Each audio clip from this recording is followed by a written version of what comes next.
मंदिर प्रथम सप्ताह प्रभु दर्शन कले 19 लक्ष भगवान राम लालांक प्रतिमा को प्रतिष्ठा हेबा परे अयोध्या आध्यात्मिक उत्साहर बार प्रवाहित हेउछि जहा दूर दूरांतरु लक्षाधिक भक्तंकु आकर्षित करुछि। समर्पण समारोहर मात्र 6 दिन मध्यरे आश्चर्यजनक भावे प्राय 18.75 लक्ष तीर्थयात्री अयोध्या को आसी राम लालांकु प्रार्थना करिछन्ति।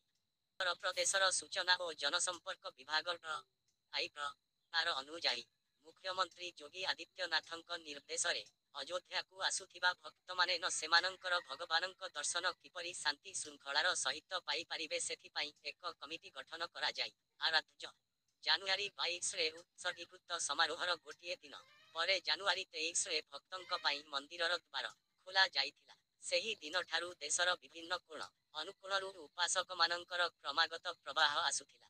प्रकाश जे प्रत्येक दिन 2 लक्षरू अधिक भक्त मंदिर परिदर्शन करी राम लालार दर्शन पाइबाकू एवं प्रार्थना करुछन्ति।